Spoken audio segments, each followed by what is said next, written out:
Welcome to PrepsNet Coach Speak with Briarwood Christian head football coach Matthew Forrester, powered by CM Gridiron. Here's your host, Aubrey Johnson. Welcome to the show, Coach. Thank you for having me. Yeah, so you had a great night last Friday night. You took down Leeds 31-14. They were coming in as an unbeaten team. You got to be happy with the win. Tell us about the night.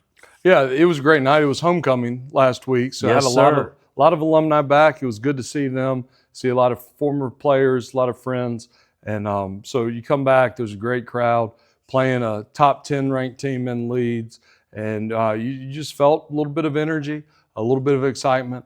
Yeah. It's been a rough start to the season, but to see how our kids have continued to work incredibly hard in practice, and then all of a sudden on the field, things just started hitting. Mistakes that we hadn't made before, or that we had made before, we were no longer making. We got Luke Reynolds back. He had a great night. And then our defense did a really good job, got down early, but they made some key adjustments, kept battling. And so, yeah, to shut out Leeds in the second half of the game is a really big deal. We went battling, and it's 14-7 at halftime. Wow. And you're thinking, man, we've got that high-powered offense with their good quarterback, and Coach Hood and his staff does a great job. So for us, it was really just a night to focus on being the best we could be, and we did that, and it was a lot of fun. Nice. Well, obviously you excelled on both sides of the ball. Tell us first about the offense. Who played well? Yeah, I had a lot of guys play really well. Braden Robertson played some receiver, tight end, and then we put him in at a Wildcat quarterback. Right. Luke Reynolds played running back. He had a great game. And then the offensive line, they were blocking really well. You could see just fitting upright on defenders, right, and moving the pile. There were several plays where the runner might have got tackled at 4 yards, and all of a sudden the running back keeps running, the offensive line get in that pile and start pushing, and you get a 12-yard gain out of it. So absolutely, it was a great night offensively. We were balanced, but at the same time, we were able to do and execute the game plan. Nice. Well, you also had a really good effort by the defense. They allowed 2 scores, but that was it. Tell us who did well there. Yeah, we had really guys on each level played really well. Defensive line, both defensive ends, Will Clark and Eli Stubbs had great games. Eli was highly productive. The defensive line, Garrett Witherington, on the last play of the game, there was a 4th down, and it was the must throw the ball, and he got a big sack. And so that was nice. And then linebackers, Rylan Ham played well, really just all over the field, making tackle for losses and covering guys. And then at safety, Wes Burgess had another good night. So really excited for the defense, how they played.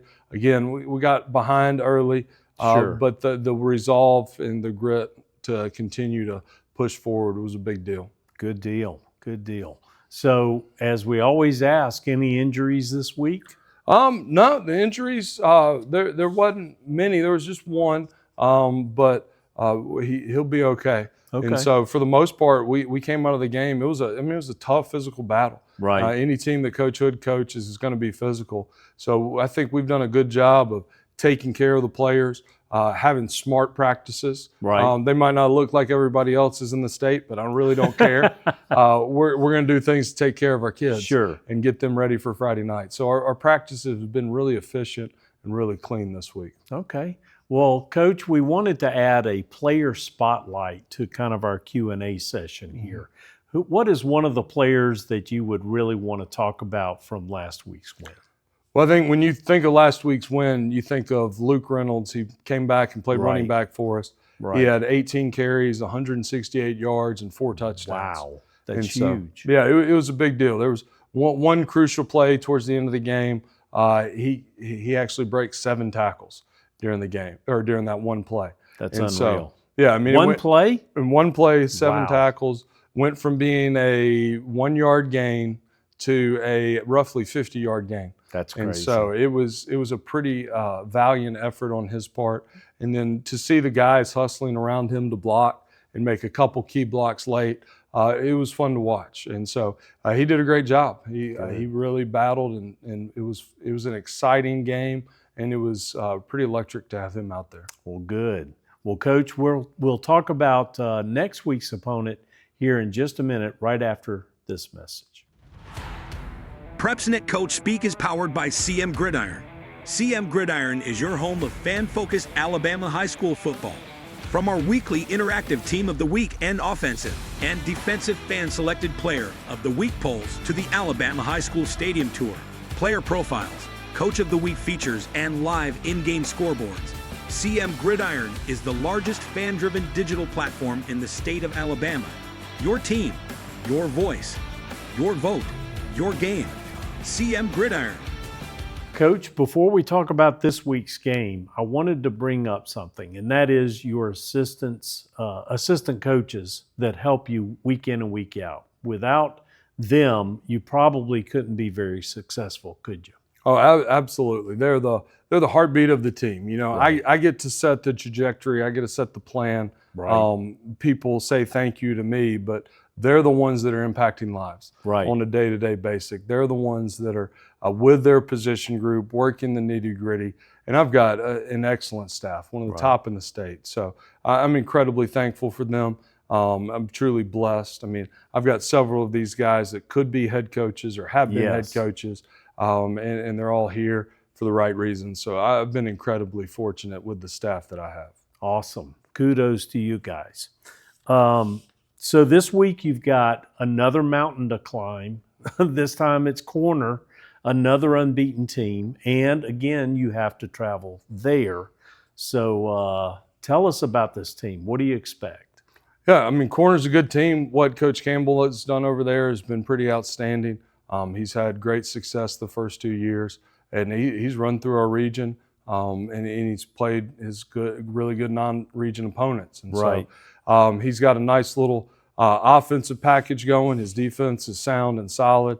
And so our goal this week is to play Briarwood football.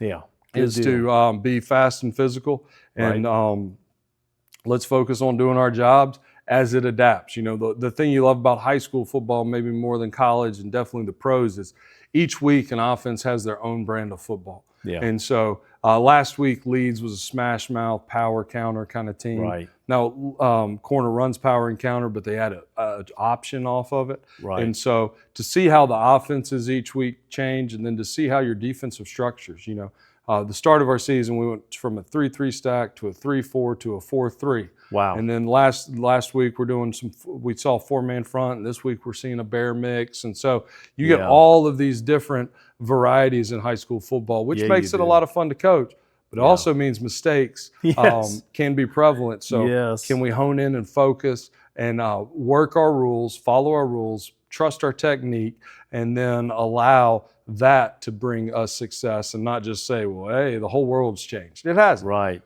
We still run the same run plays. We just follow our rules, and this week they're different, or they lead to different results than they did last week. Right. Gotcha. So the Yellow Jackets head coach is Trent Campbell. He's in his second season, and he's done extremely well there. He's gone 15-2 overall. What do you think we can expect from him? Well, it's been pretty remarkable to see all that he does. He's an offensive coach by trade. I think that's where his background is, and so he plays a smart brand of football. He's got big guys up at corner. Corner's always been known to be a physical team, right? And so and then he's got a running back that's got some speed. And so for him, he does a good job of putting his playmakers in position. You pop on the tape and there's a 75-yard touchdown pass. You know? Right. Well, his quarterback makes the right read, and he gets a one-on-one matchup, and the guy makes a big play. So he does an excellent job of allowing his players to be successful. And then his defense does a good job of just running into the football. So I've been impressed with him and what he's done at corner. And I think there's, corner's primed to have a great year. And it's our job this week to make it not be perfect year. Right. So that's our goal. Absolutely.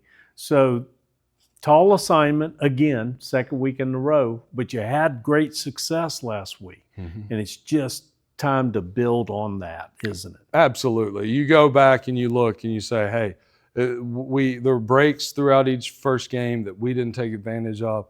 We took advantage of it last week, This was the start of game 6. Right. We're in the second half of our season. Second half. Let's turn a new page and Yes, let's get started on one game at a time, being the best we can be. And so Absolutely. what I was excited about is it took this team till week 6 before you got the first W, Right. but they always kept fighting. And so I expect it to be a really tough match up there in corner. Well, good. Coach, that's our show. We appreciate your time, and as always, we appreciate yours. Join us again next week for another Briarwood version of Coach Speak.